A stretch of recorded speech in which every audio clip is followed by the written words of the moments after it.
Bom, vamos iniciar então o nosso estudo da lição número 5 do segundo trimestre de 2025 da revista de adultos da CPAD. O tema é a verdade que liberta. Claro, falando de Jesus, né? O texto áureo, na página 2, ele diz: e conhecereis a verdade, e a verdade vos libertará. Esse é o texto-chave. A verdade prática diz: o verbo divino, Jesus, né, representa a verdade que se manifesta na história para libertar o pecador. Então, existe aquilo que as pessoas chamam de meia-verdade, ou então o homem ele pode estar com a verdade em um momento, em outro momento ele está errado, tem outro com a verdade. Mas nós sabemos, quando se trata de Jesus, em Jesus só existe verdade. Toda verdade está em Jesus Cristo.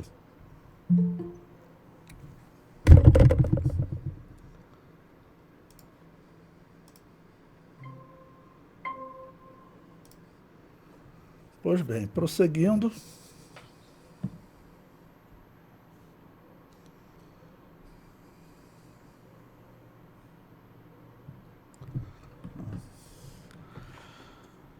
Bom, na página 3, nós temos a leitura bíblica em classe.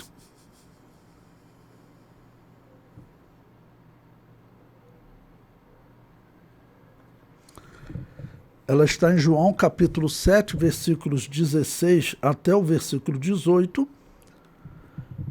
e depois versículos 37 e 38, e o capítulo 8, versículos 31 até o versículo 36. Bom, vamos fazer essa leitura.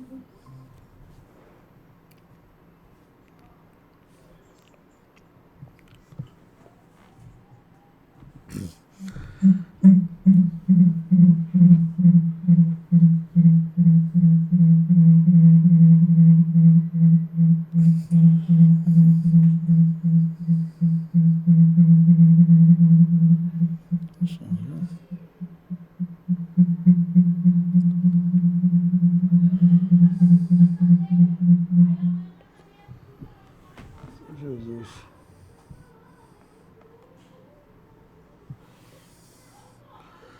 Pois bem, João capítulo 7, versículo 16 diz: Jesus respondeu e disse-lhes: a minha doutrina não é minha, mas daquele que me enviou. Quando Jesus está falando assim, ele está falando como homem, porque como Deus, ele é aquele também que deu a ordem, né, gerou esse homem, vamos dizer, no ventre de Maria. Por isso que ele aparece muitas vezes na Bíblia com um título duplo.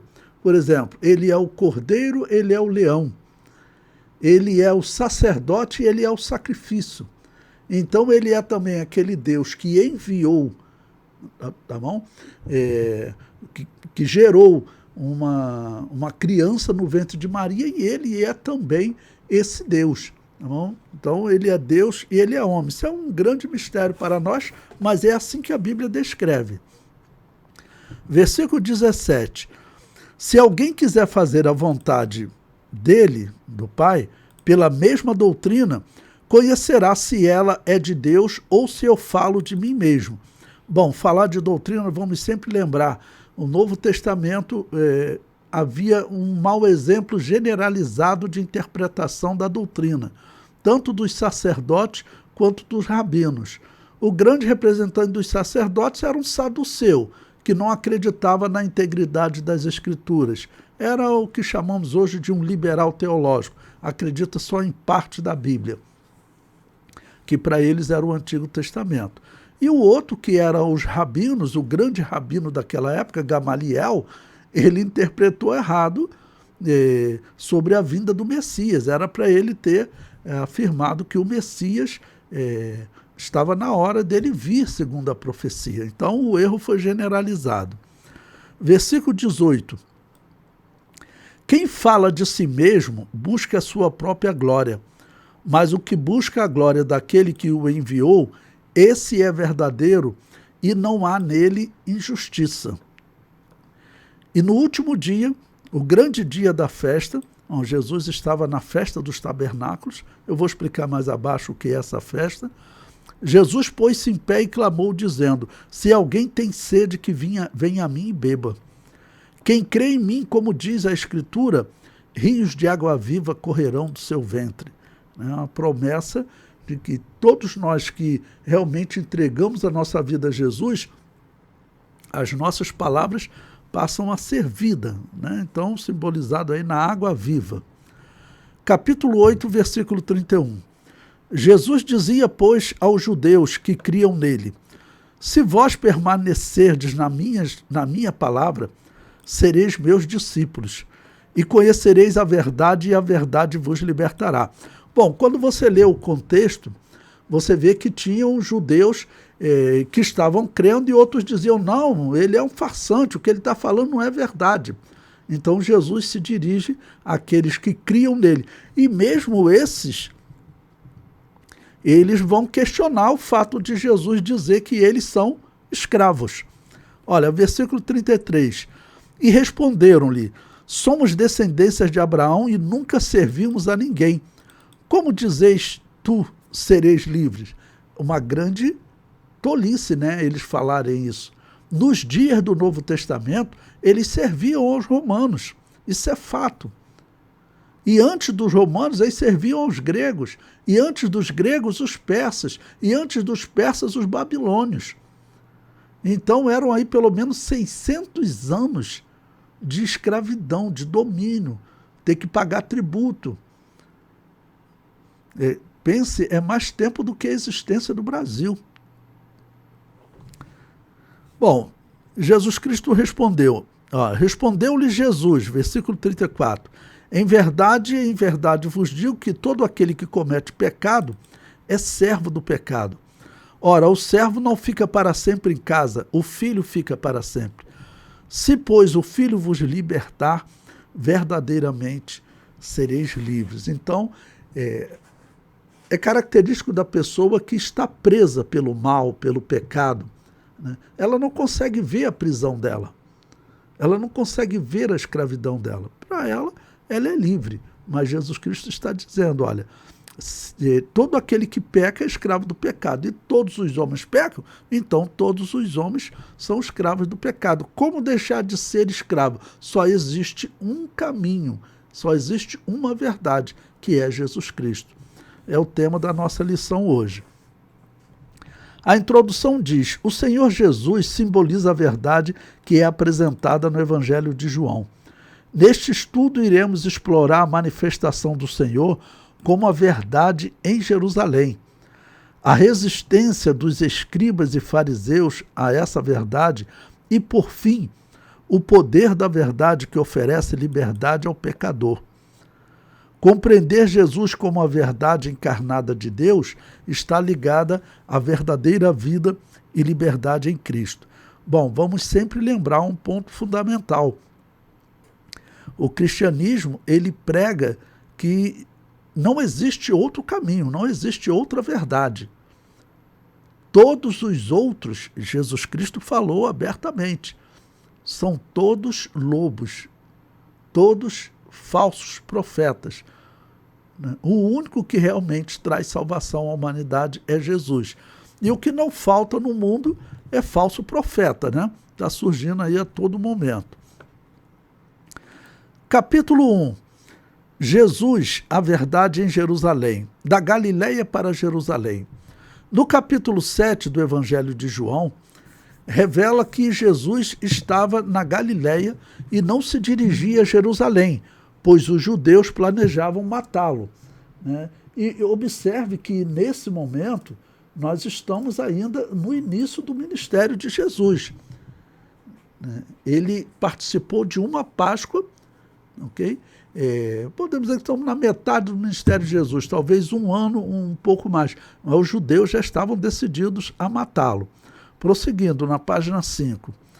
Apesar dos conselhos dos seus irmãos para que subisse a Jerusalém, Jesus tinha plena consciência de que não era sob a influência deles que ele iria à Cidade Santa, mas sob a orientação do Pai, né? Quando você lê o contexto, você vai ver que os irmãos dele Assim falaram até uma palavra pesada para ele, que ele deveria ir para a festa, porque quem queria aparecer ia para a festa. Como que estão dizendo, você quer aparecer. Ou seja, eles ainda não enxergavam o ministério de Jesus. Depois, o irmão de Jesus, né, Tiago, vai se tornar uma pessoa de destaque, até será, segundo a história, o pastor da igreja de Jerusalém. Não foi Pedro, nem João, nem o Tiago, irmão de João, que pastoreou a igreja de Jerusalém. Quem ficou pastoreando lá foi o Tiago, irmão de Jesus. O comentário prossegue. Assim, em obediência ao Pai, em todas as situações, Jesus subiu discretamente a Jerusalém durante a festa dos tabernáculos. Ao afirmar que o seu tempo ainda não havia chegado, Jesus referia-se ao momento que se entregaria aos seus inimigos e seria crucificado, morto e sepultado para cumprir a justiça divina. Eis que vamos para Jerusalém, e o Filho do Homem será entregue aos príncipes dos sacerdotes e aos escribas, e condená-lo-ão à morte. O item 2, ele fala sobre a festa dos tabernáculos. Eu fiz um comentário abaixo para nós ganharmos tempo. Na página 7, eu comento aí, olha, a divisão do povo em relação à verdade da mensagem de Jesus. Nesse Evangelho de João, mesmo nesse capítulo 7, eu separei 2 versículos aí para nós analisarmos. Veja, capítulo 7, versículo 12. E havia grande murmuração entre a multidão a respeito dele. Diziam alguns, ele é bom, e outros diziam, não, antes engana o povo. Provavelmente esses que estão dizendo não, essa rejeição, na sua maioria, estava nas autoridades. A pessoa, quando está numa determinada posição, que Herodes colocava ele lá, ou então o sumo sacerdote, ou algum sacerdote, alguma autoridade, você fica de alguma maneira presa àquela pessoa. Então as autoridades todas criticavam Jesus, porque Jesus estava chamando Herodes de raposa, né? E também criticando sacerdotes e fariseus, e eles começavam a reagir. Então esses que rejeitam aqui e dizem que ele engana o povo, muito provavelmente são sacerdotes, escribas, fariseus. Não? Mas coloquei também João 7,40, que diz, então muitos da multidão, ouvindo essa palavra, diziam, verdadeiramente este é o profeta. E isso significava o quê? O profeta, nesse caso, era como um sinônimo do Messias. Esse é verdadeiramente o Messias. Sempre lembrando que todo esse diálogo, ele acontece em aramaico. O texto que nós temos, ele está em grego. Então, não tem como nós sabermos perfeitamente qual foi a palavra que eles usaram no original, no diálogo. Então, João usou uma palavra que tem um significado semelhante em grego. Profeta significa porta-voz, ou seja, o porta-voz de Deus. Bom, vamos agora para explicar sobre o tabernáculo. Todo esse tópico 2, ele faz parte, né, a verdade na festa dos tabernáculos. O que significa essa festa? Eu coloquei na página 8 um comentário em verde. Essa festa ela tem um simbolismo profético. Para você saber, o tabernáculo, a festa dos tabernáculos, ela simboliza o momento em que Israel vai se converter e o Messias reinará sobre eles. Essa interpretação é assim geral, até os rabinos acreditam assim. A festa dos tabernáculos ela está descrita em Levítico 23, nós vamos ler alguns versículos agora. Ela é a última, é a sétima dos 7 tempos determinados que Deus colocou lá em Levítico 23. Eu falo tempos determinados porque a palavra no hebraico, moadim, que alguns traduzem por festas, a nossa Bíblia corrigida traduz por solenidades, na verdade ela significa tempos determinados. Então é a Páscoa, era o tempo da morte de Jesus, o pães asmos, as primícias, o Pentecostes, o tempo do nascimento da igreja. Esses 4 se cumpriram, restam 3 se cumprir. Resta a trombeta, que é o 5º tempo determinado, o Yom Kippur, que é o momento do perdão de Israel, e o último, depois que Israel é perdoado, então vem a festa dos tabernáculos. A festa dos tabernáculos você pode ver todo ano. Você pesquisar na internet, você vai encontrar. Os israelitas saem de casa e montam barracas nas ruas. Porque é festa dos tabernáculos ou das tendas, né? Então, para simbolizar que eles estão habitando com Deus. Bom, no final da página 8 eu comento, olha, a festa dos tabernáculos era importante na profecia, pois anunciava o momento em que Yahvé habitaria com o povo de Israel. Lembrando que o nome Jesus, qual o significado dele em hebraico, né? Que seria Josué ou Yeshua em hebraico, significa salvação de Yahvé. Quando você está falando Jesus, você está falando salvação de Yahvé. Por isso, muitos pronunciam o nome, tá ok? Yeshua, porque essa seria a pronúncia mais próxima do hebraico. Ele traz o nome Yahvé no nome dele. Jesus, com o tempo, diz a história, o Jota, irmãos, tem um canal na internet muito interessante de um especialista em formação de alfabetos, né, e línguas. Ele explica que o J de Jesus, como ele se formou, o J ele é um I. Se você observar, o J ele tem um pontinho em cima, exatamente igual ao I. O J ele é um I que foi colocado durante um tempo, que não dá para precisar, uma curvinha para indicar um som mais longo, tá ok? Então, em vez de você pronunciar IE, você vai pronunciar Jesus, tá ok? Então, esse é o significado do termo no hebraico, tá bom? O significado do termo, da letra, da palavra no hebraico. Jesus, então, salvação de Yahvé.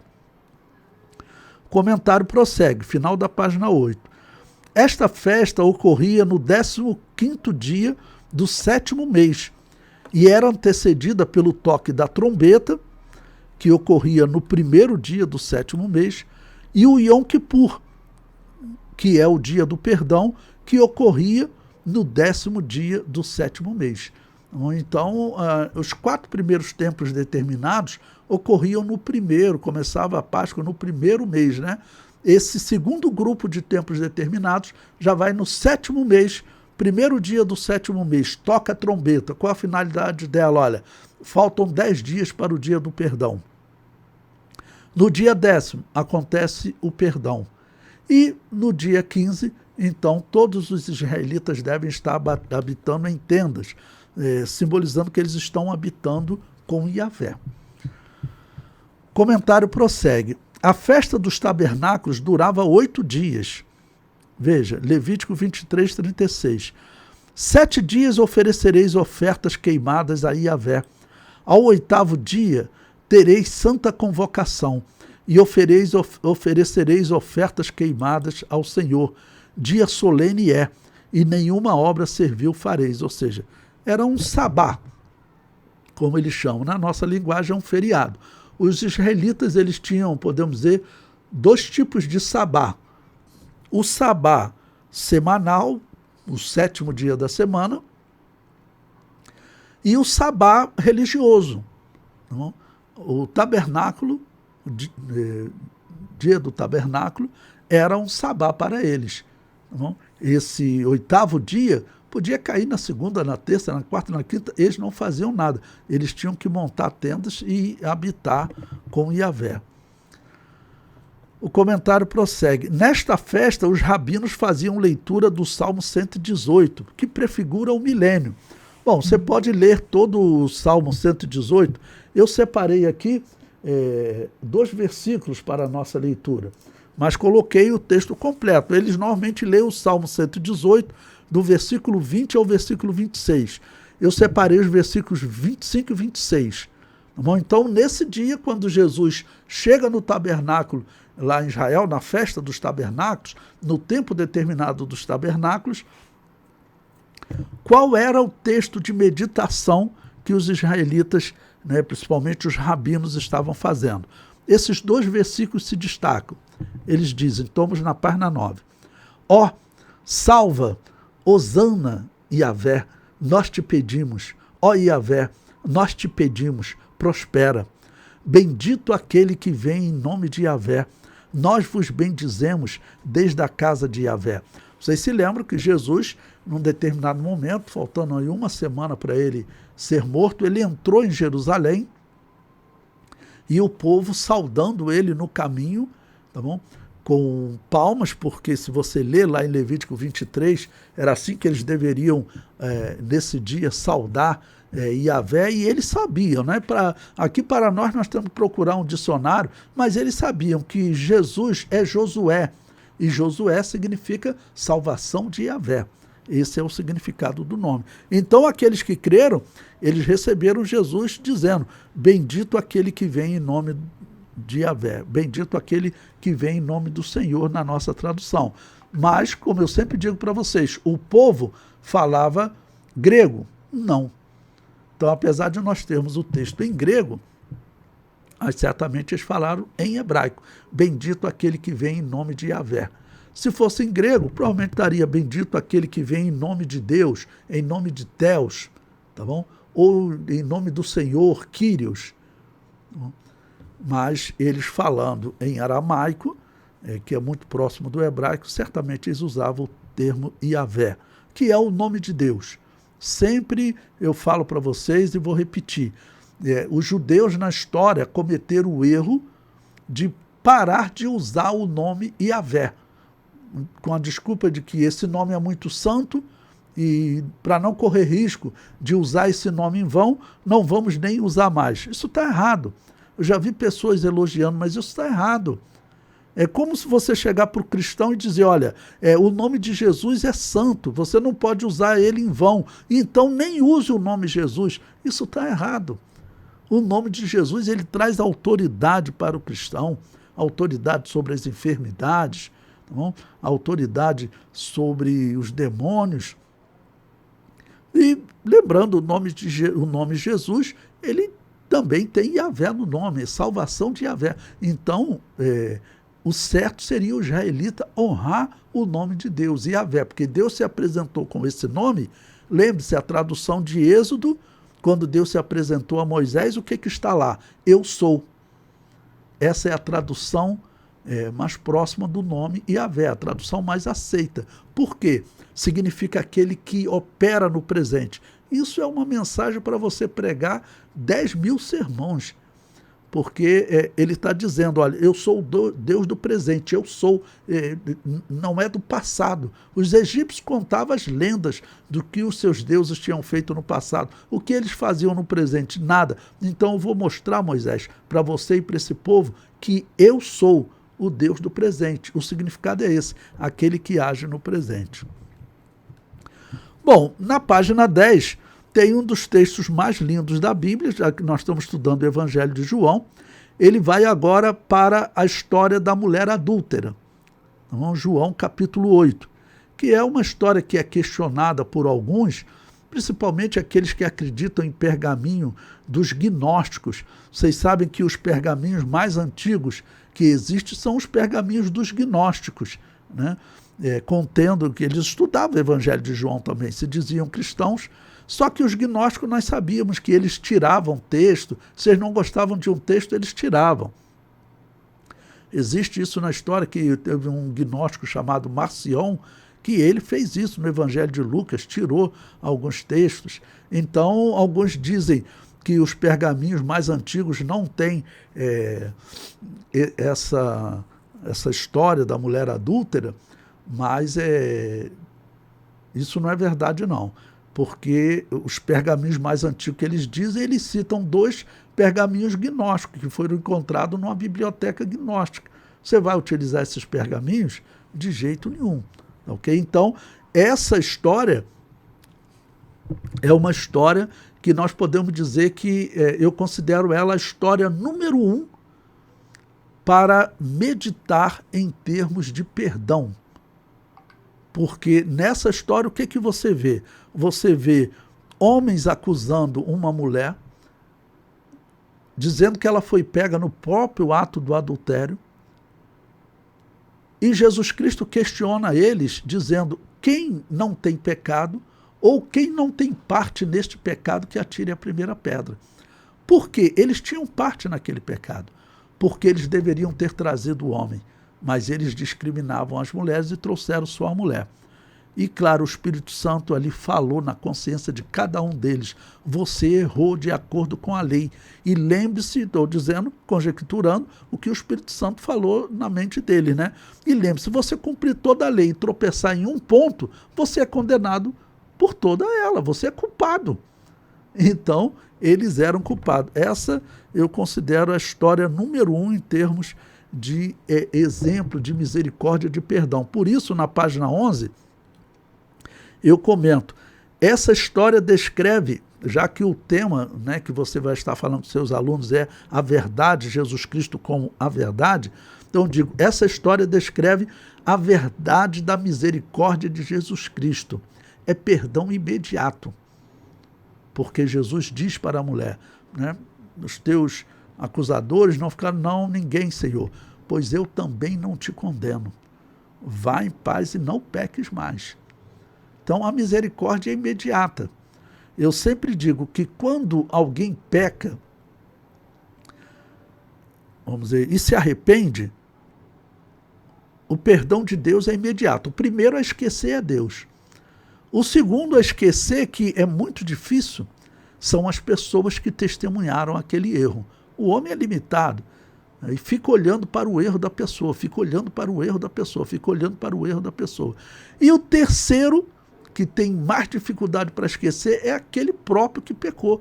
Por quê? Porque o demônio vai ficar sempre lembrando ele o que ele fez de errado. Então, qual o melhor texto para aquele que errou, que pecou, independente do nível do pecado, desconsiderando a blasfêmia contra o Espírito Santo, é claro, tá bom? Mas a pessoa que pecou, qual o melhor texto para ele meditar, para ele nunca ceder à acusação do demônio? Por isso eu chamei aqui de a verdade da misericórdia de Jesus Cristo. Então, é essa história exatamente do perdão da mulher adúltera. Ainda na página 11 eu coloquei em azul um texto que eu sempre sugiro, né? O azul, aquela parte da revista que eu acho que você deve dar um destaque especial. Então, número 2, Jesus, a verdade revelada. O episódio da mulher apanhada em adultério ilustra a resistência dos escribas e fariseus em aceitar a verdade que Jesus representa. Isso nos permite concluir que, independentemente do grau de resistência que o ser humano possa manifestar, nada consegue obstruir a verdade de Jesus. Não é por acaso que ele próprio declarou, disse-lhe Jesus: eu sou o caminho e a verdade e a vida. Ninguém vem ao Pai senão por mim. E a gente não pode passar por esse versículo sem destacar essa expressão de Jesus: ninguém vem ao Pai. Eu falei para vocês no começo da leitura que Jesus estava falando como homem, tá bom? Ele veio pregar aquela mensagem que lhe foi entregue. Ele está falando como homem, porque ele também é o Deus que ordenou que ele viesse trazer essa mensagem. Então ele é o homem gerado no ventre de Maria, mas ele também é o Deus eterno. Então, como Deus eterno, ele também deu ordem para que ele pregasse. E na ilustração, no exemplo que eu citei lá para vocês, aqueles títulos duplos que Jesus recebe, né? Ele é o leão e o cordeiro, ele é o sacerdote, ele é o sacrifício. Então aqui ele é aquele que dá ordem de qual mensagem vai ser pregada, e ele também é aquele que vai estar, no caso, pregando, já que agora ele é homem e é Deus. O texto prossegue. Esta verdade não é apenas genérica, estamos na página 11, é uma verdade encarnada. Também não se trata de um caminho qualquer, mas sim do único caminho para alcançar Deus. O nosso Senhor é a verdade única de que todos precisamos. Então, quando fala verdade única, o cristão não pode deixar de pregar isso jamais. Todas as religiões fora do cristianismo, elas são erradas. Elas não são verdadeiras. E tem aquela religião chamada maçonaria, que o que ela exige do homem que entra naquela religião? Primeira coisa, ele não pode ser ateu. Ele tem que acreditar em Deus. Então, ele, quando entra na maçonaria, ele acredita no Deus que ele acreditava, pode ser até o Deus da Bíblia, pode ser o Deus dos muçulmanos, o Deus, né, dos budistas. Ele acredita, continua acreditando nesse Deus e a partir de agora ele começa a honrar um novo Deus também, que é chamado de Baphomet, que é, na verdade, o próprio Satanás. É claro que o cristão que entra por esse caminho, o Deus da Bíblia, Yahvé, se separa dele. Ele não vai mais ter comunhão com Deus. Tá bom? Então, esse é mais um caminho mentiroso. Tá bom? Todo caminho fora de Jesus é mentira. E isso nós sabemos que causa problema para o cristão, mas o cristão não pode deixar de falar. Se o cristão começar a se associar e aceitar as outras religiões como verdadeiras, ele deixa de ser cristão. Se ele não se pronunciar dizendo que aquelas outras religiões não são verdade, se ele não fizer isso, ele está envergonhando o cristianismo, porque Jesus Cristo falou bem claro, o texto citado aqui, eu sou o caminho, a verdade e a vida. E ele vai dizer em outro momento, todos que vieram antes de mim eram ladrões e salteadores. E é claro que a pessoa que segue uma outra religião, um budista, ele não vai gostar de ouvir isso. De qualquer outra religião, ele não vai gostar de ouvir isso. Mas essa verdade é necessária. E para nós salvarmos almas, irmãos, nós temos que pregar a verdade. Se nós pregarmos uma parte da verdade, o efeito salvífico não será o verdadeiro, não vai acontecer. A verdade, ela só tem efeito na vida do homem se o pregador, ele realmente anuncia ela de forma completa. Não existe meia-verdade, tá ok? Bom, o capítulo 3, Jesus, a verdade que liberta o pecador. O item 1, a verdade que liberta. Bom, eu fiz um comentário aí na página 13, para vocês, exatamente nesse versículo que ele citou, João capítulo 8. Botei do versículo 31 até o 34 para nós meditarmos. Você meditar junto com os seus alunos. O versículo 31 diz: Jesus dizia, pois, aos judeus que criam nele, se vós permanecerdes na minha palavra, verdadeiramente sereis meus discípulos, e conhecereis a verdade, e a verdade vos libertará. Então, por isso que eu falei para vocês, não existe meia-verdade. O cristão tem que continuar pregando. Se ele encontrar um judeu, ele falar assim, olha, você tem a mensagem escrita, que é a verdade, mas vocês rejeitaram a verdade quando ela veio ao mundo, que era Jesus Cristo. Você não pode chegar para um judeu hoje que não crê em Jesus e dizer que ele está salvo também. Você está enganando ele. Um dia ele vai chegar lá no juízo, ele vai falar, mas vai chegar lá, vai estar o Pai, o Filho, lá, o Espírito Santo, né, julgando. Ele vai dizer para Jesus, mas até os teus discípulos lá na terra disseram que eu estava salvo. Tem evangélico aí dizendo até que o maçom está salvo. O Papa Francisco, né, que faleceu há poucos dias, ele disse que até o ateu, se for um bom homem, está salvo. Tudo isso é engano. O que mais existe no mundo é engano. Então, quem conhece a verdade, né, você que segue a verdade, pregue realmente essa verdade, de forma integral.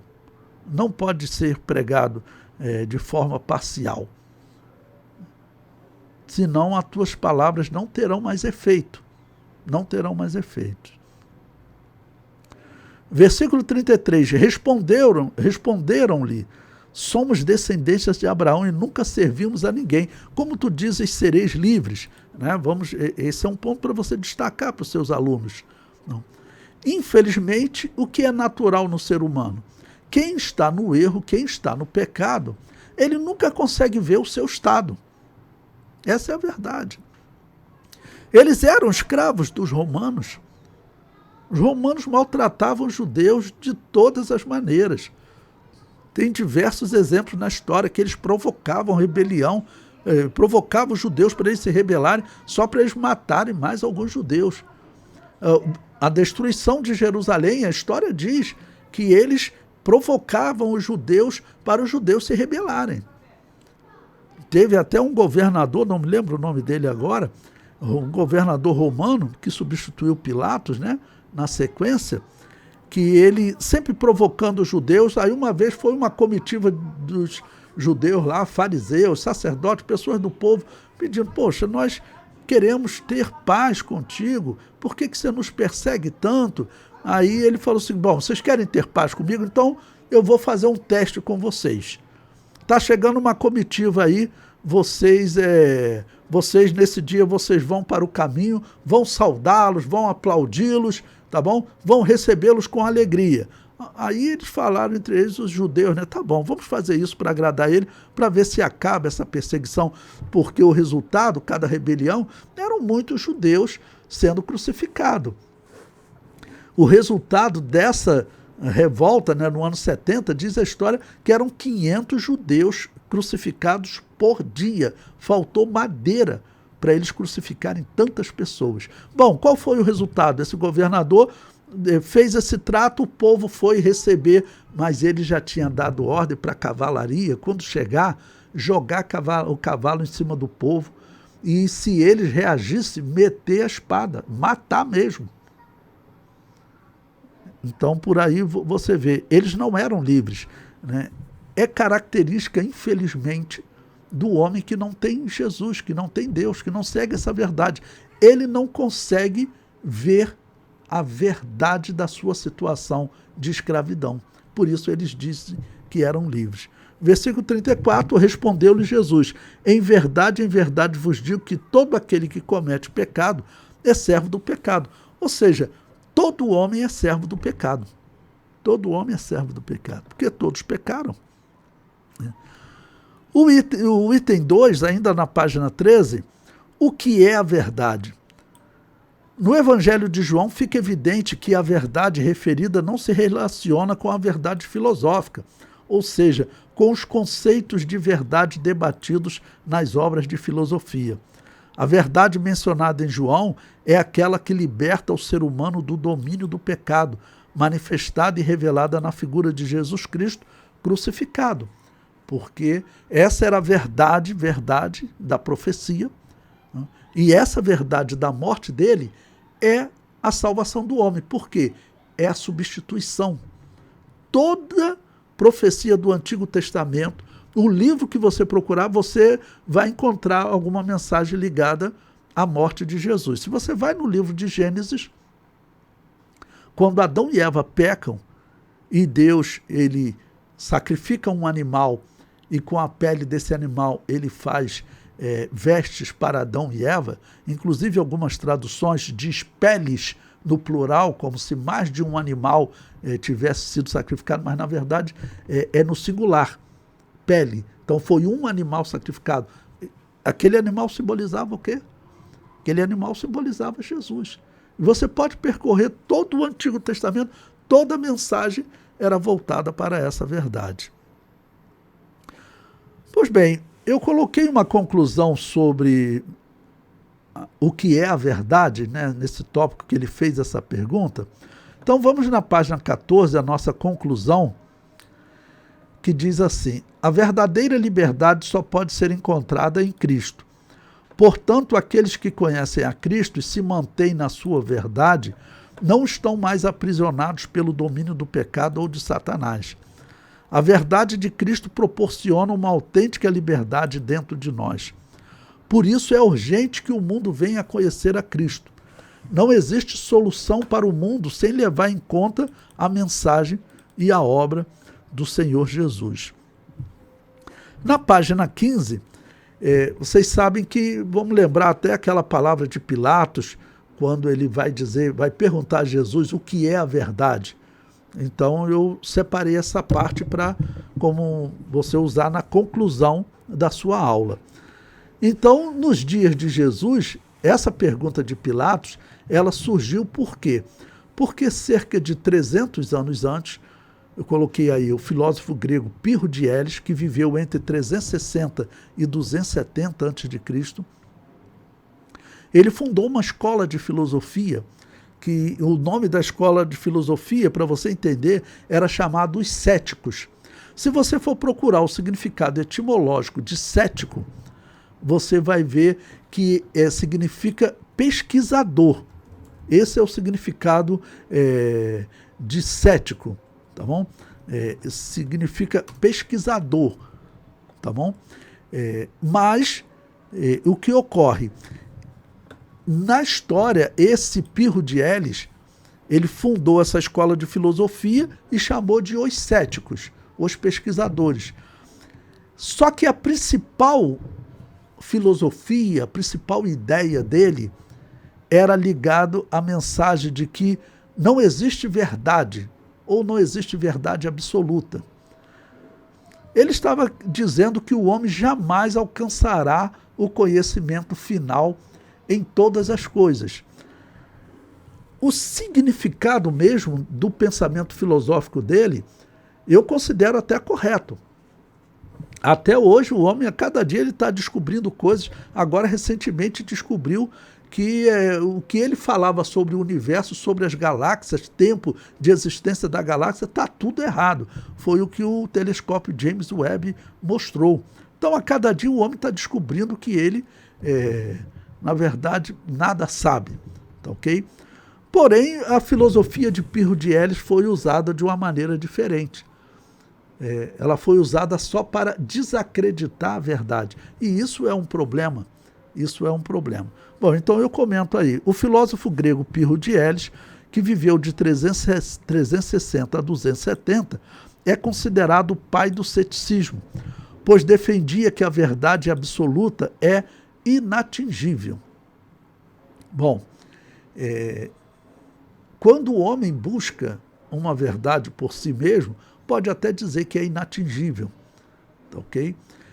Mas, quando nós tratamos da religião, da salvação, se o homem não alcançar o conhecimento da verdade, ele não será salvo. Então, ele tem que alcançar o conhecimento final da verdade da salvação, que é a morte de Jesus Cristo na cruz. Essa é uma questão simples. Mudar de vida, ser uma nova criatura. Esse é o conhecimento final, ele é atingível sim. Agora, cientificamente, os homens estão a cada dia descobrindo que realmente eles nada sabem, né? Bom, coloquei 2 versículos para meditação, que é exatamente o diálogo de Jesus com Pilatos, né? Disse-lhe, pois, Pilatos: logo tu és rei? Jesus respondeu: tu dizes que eu sou rei. Eu para isso nasci e para isso vim ao mundo, a fim de dar testemunho da verdade. Todo aquele que é da verdade ouve a minha voz. Disse-lhe Pilatos: que é a verdade? E dizendo isso, voltou até os judeus e disse-lhe: não acho nele crime algum.